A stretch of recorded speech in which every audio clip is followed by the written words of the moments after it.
Y entonces, ayer, Patricia Bullrich, como anunciábamos al mediodía, anunció cómo piensa solucionar el tema de la pobreza y los reclamos que va a generar la pobreza. ¿De qué modo?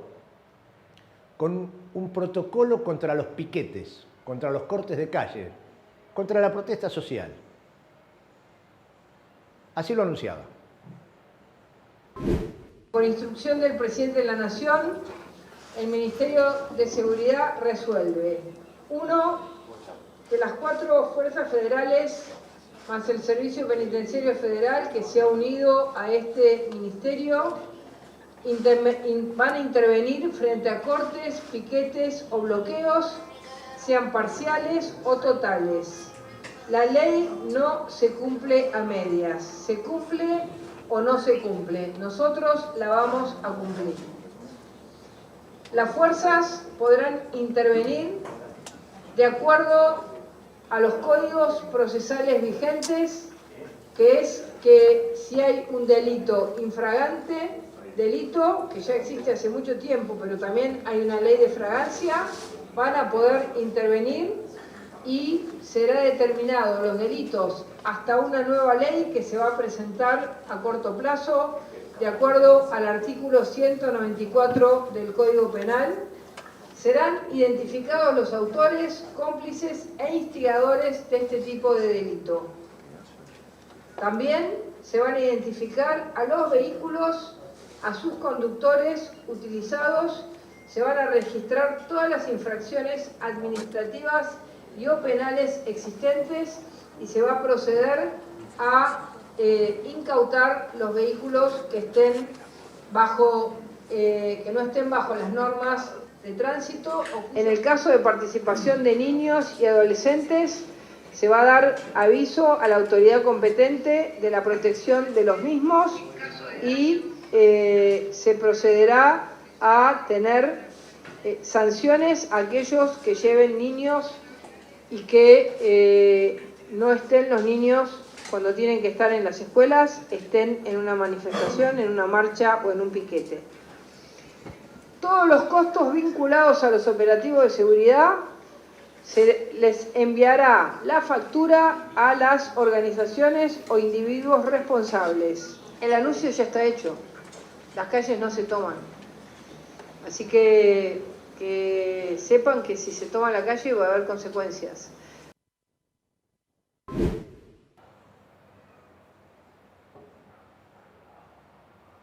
Bueno, esta mujer es responsable, cuando fue ministra de Seguridad durante el gobierno de Mauricio Macri, de haber avalado operativos ilegales que terminaron con la vida de personas, en el caso de Santiago Maldonado. El caso de Rafael Nahuel, por el cual hay prefectos, en el caso de Rafael Nahuel, fueron miembros de la prefectura, que están condenados, están presos. Ella no está presa. La jefa era ella, la que dio la orden y el aval fue ella. Hay prefectos que están presos. Es la que avaló a Chocobar, cuando Chocobar asesinó por la espalda a un delincuente. Chocobar está condenado, con menos de lo que muchos hubiéramos deseado, pero está condenado. Ella no está condenada.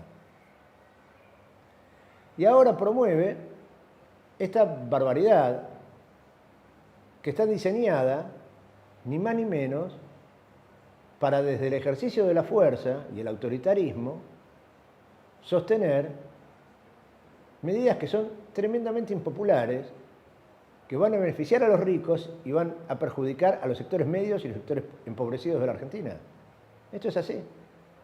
Y como en nuestro país hay una larga historia de protestas, de lucha, de defender los derechos, de reivindicaciones, como en nuestro país existen vigorosas organizaciones políticas, gremiales y sociales, que son una característica de la República Argentina, bueno, lo que hace Patricia Bullrich es imaginar que la solución será la represión. A límites ridículos, a límites peligrosísimos lleva esto Patricia Bullrich. Y digo ridículos porque cuando se plantea que un chofer, un dueño de un colectivo, un chofer, también puede ser imputado por trasladar manifestantes, es algo verdaderamente ridículo. ¿Dónde quedó el derecho a la libertad de empresa? Si es un dueño de un colectivo, lo contratan para llevar. No, por poner una tontería, un ejemplo minúsculo. Bueno, no, a él también lo van a imputar. A los instigadores, a los organizadores. Le van a prohibir a los padres decidir a dónde van con sus hijos. Es maravilloso. Es maravilloso el concepto de la libertad. Y no porque a uno le agrade ver criaturas participando de cortes de calle, de movilizaciones. Ojalá no tuvieran que estar ahí. Ojalá no estuvieran que estar ahí. Pero deciden los padres. O decide el Estado. ¿Cómo era lo de la libertad? ¿Quién decide? La represión que vendrá será seguramente feroz porque las protestas no van a parar. Las protestas van a existir. Y van a existir porque el modelo político, económico, social que propone Javier Milei y la derecha en Argentina es un modelo bestial, que ya ha fracasado, que ya terminó con muertes en Argentina, que ya terminó con represión y ahora prometen será peor. A los ciudadanos extranjeros los amenazan. Dice, bueno, extranjeros que participen en movilizaciones, bueno, irán a migraciones, vamos a ver qué hacemos. Una barbaridad. Pero ¿saben qué? Además de todo, es inconstitucional. Además de todo es inconstitucional. Porque, miren, vamos a repasar algunos artículos de la Constitución Nacional. ¿Se acuerdan todos estos años, no? En los cuales decían, estaban los defensores de la República y de la Constitución, y estábamos los bárbaros, las bestias, los orcos, como ahora últimamente decidió llamarnos Mauricio Macri, que avasallamos los derechos constitucionales, le pasamos por encima a la Constitución. Bueno, repasemos algunos artículos de la Constitución en función de esto que dijo Patricia Bullrich. Veamos el artículo 14. Todos los habitantes de la nación gozan de los siguientes derechos conforme a las leyes que reglamentan su ejercicio, a saber, de trabajar y ejercer toda industria lícita, de navegar y comerciar, de peticionar a las autoridades, de entrar, permanecer, transitar y salir del territorio, de publicar sus ideas por la prensa sin censura previa, de usar y disponer de su propiedad, de asociarse con fines útiles, de profesar libremente su culto, de enseñar y de aprender. O sea, tienen el derecho de peticionar ante las autoridades. El 14 bis, bueno, el trabajo en sus diversas formas gozará de la protección de las leyes, las que asegurarán al trabajador condiciones dignas y equitativas de labor, jornada limitada, descanso y vacaciones pagados, retribución justa, salario mínimo vital y móvil, igual remuneración, igual tarea, participación en las ganancias de las empresas, con control de la producción y colaboración en la dirección, protección contra el despido arbitrario, estabilidad del empleado público. Vio que van a revisar eso, por decreto quieren cambiar, modificar la ley del empleo público, que está consagrada en la Constitución, 14 bis. Organización sindical libre y democrática, reconocida por la simple inscripción en un registro especial, que era garantizado a los gremios, concertar convenios colectivos de trabajo, recurrir a la conciliación y el arbitraje, el derecho de huelga. Los representantes gremiales gozarán de las garantías necesarias para el cumplimiento de su gestión sindical y las relacionadas con la estabilidad de su empleo. Nos vamos al artículo 28 de la Constitución Nacional. Los principios, garantías y derechos reconocidos en los anteriores artículos no podrán ser alterados por las leyes que reglamenten su ejercicio, mucho menos por ese protocolo que inventa Patricia Bullrich. Artículo 37. Esta Constitución garantiza el pleno ejercicio de los derechos políticos con arreglo al principio de la soberanía popular y de las leyes que se dicten en consecuencia. La Constitución Nacional también le da atribuciones al presidente de la Nación, en su artículo 99, dice que participa de la formación de las leyes con arreglo a la Constitución, las promulga y las hace publicar. Dice el artículo 99, el Poder Ejecutivo no podrá en ningún caso, bajo pena de nulidad absoluta e insanable, emitir disposiciones de carácter legislativo. Solamente cuando circunstancias excepcionales hicieran imposible seguir los trámites ordinarios previstos por esta Constitución para la sanción de las leyes, y no se trate de normas que regulen materia penal, tributaria, electoral o de régimen de los partidos políticos, podrá dictar decretos por razones de necesidad y urgencia, los que serán decididos en acuerdo general de ministros, que deberán ser refrendados conjuntamente con el jefe de gabinete de ministros. Luego tendrá 10 días para someter esas medidas a la consideración de la Comisión Bicameral Permanente, o sea, tiene que intervenir el Congreso. Vale decir, está largamente garantizada en la Constitución Nacional el derecho a la protesta y a la manifestación, y le pone límites muy claros al Poder Ejecutivo acerca de cómo limitar eso. Si quieren hacer estas cosas, bueno, tendrán que ir al Congreso de la Nación. Pero leamos también lo que dice Amnistía Internacional. Amnistía Internacional es un organismo absolutamente prestigioso en todo el mundo, órgano de consulta permanente por todos los organismos internacionales. El derecho a la protesta social, posición de Amnistía Internacional. ¿Qué dice? En ese documento que estamos viendo, restricciones al derecho a la protesta social. El sistema internacional de los derechos humanos ha entendido que si bien la libertad de expresión y de reunión no son derechos absolutos y no es posible justificar actos violentos o delictivos simplemente porque han sido cometidos en el marco de una manifestación pública, cualquier limitación a la protesta debe responder a una rigurosa justificación y solo proceder conforme las causales y condiciones establecidas en los tratados internacionales. A este respecto, la Comisión Interamericana de Derechos Humanos ha entendido que la participación de las sociedades a través de la manifestación pública, como ejercicio de la libertad de expresión, más adelante dice, como ejercicio de la libertad de expresión y de la libertad de reunión, reviste un interés social imperativo, lo que deja al Estado un marco aún más ceñido para justificar una limitación de este derecho. Voy de nuevo. Como ejercicio de la libertad de expresión y la libertad de reunión, reviste un interés social imperativo.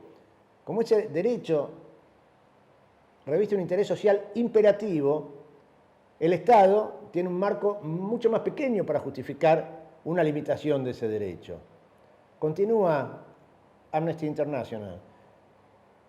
Toda restricción debe, asimismo, estar claramente basada en una ley que, por ser relativa al ejercicio de los derechos humanos, debe estar redactada en términos lo suficientemente precisos para impedir que las autoridades ejerzan un poder indebido a la hora de restringir la libertad de expresión y de reunión. Corresponde a las autoridades demostrar la base jurídica de cualquier restricción que se imponga. Esto es, debe presumirse que una reunión será pacífica y no constituirá una amenaza para el orden público. Ello a menos que existan pruebas claras, contundentes y fehacientes de que quienes organizan ese acto concreto o participan en él tienen intención de usar violencia inminente, propugnarla o incitar a ella. En ese sentido, no se busca la inacción estatal o la pasividad de las autoridades frente a disturbios que reclaman control, sino que persigue definir los límites que el Estado debe respetar en esa actuación, en parte porque se ha comprometido a velar por el derecho humano en cuestión, a la protesta, derecho a la protesta. El Estado se ha comprometido a velar, a garantizar ese derecho. Sobre el Estado pesa entonces la obligación, por un lado, de abstenerse de intervenir, como cuando se le exige no censurar las movilizaciones en función de su motivación o contenido, y en otros, su acción, como cuando debe brindar protección a los manifestantes frente a la violencia de terceros. Un resumen entonces, respecto de las restricciones del derecho a la protesta social. Toda restricción a un derecho debe estar prevista por la ley, poseer un fin legítimo y debe cumplir pruebas estrictas de necesidad y proporcionalidad para el fin concreto para el que fueron prescritas. debe presumirse que una reunión será pacífica y no constituirá una amenaza para el orden público. Para restringir una protesta, los estados deben tener pruebas claras y fehacientes de que quienes organizan el acto tienen intención de usar violencia inminente, propugnarla o incitar a ella. El orden público no puede ser invocado para suprimir o desnaturalizar derechos, sino que debe ser interpretado de acuerdo a lo que demanda una sociedad democrática. Y concluye Amnistía Internacional: las reuniones deben poder celebrarse de manera que puedan ser vistas y oídas por el público destinatario. Eso dice Amnistía Internacional. O sea, la Constitución Nacional, toda la jurisprudencia, los tratados internacionales garantizan el derecho a la protesta. Eso es así. Solo los regímenes autoritarios diseñados para llevar adelante políticas económicas, sociales, culturales, de exclusión, de beneficio para los sectores del privilegio y en contra de los intereses de los sectores más vulnerados de los países, solo esos regímenes autoritarios utilizan mecanismos como el que plantea Patricia Bullrich. Y todo eso pueden hacerlo hoy a partir de lo que les decía al comienzo en la editorial, de la verdadera derrota que el campo nacional y popular ha sufrido, que no es solo la de las urnas, sino fundamentalmente la conceptual. Derrota a la cual contribuyeron, construcción del sentido común, al cual contribuyeron fuertemente los medios de comunicación. Hasta hoy no se privan de eso. Uno escucha, ayer leía un tuit, por ejemplo, de una comunicadora del Grupo de La Nación Más, que aparece como una periodista intachable, politóloga, que tiene la capacidad o la caradurez, diría uno, de escribir en su red social X, dice: la gran falacia de la izquierda es igualar la protesta social, derecho garantizado por la Constitución Nacional, con el corte de calle o piquete. Y dice: acción expresamente prohibida por la misma Constitución. ¿Y saben qué? Ese tuit que estamos viendo ahora en pantalla, de Guadalupe Vázquez, es una mentira. En ningún lado la Constitución dice expresamente que lo que ella está diciendo ahí. Entonces, desde ese lugar te van construyendo ese sentido común al cual hacemos mención reiteradamente para lograr luego el objetivo alcanzado, que es esa profunda derrota que el pueblo argentino, los sectores más vulnerados del pueblo argentino, el movimiento nacional, popular, ha sufrido, no en las urnas, sino en una suerte de consenso social en torno de un sentido común que ha prevalecido, que es el sentido común de los sectores del privilegio.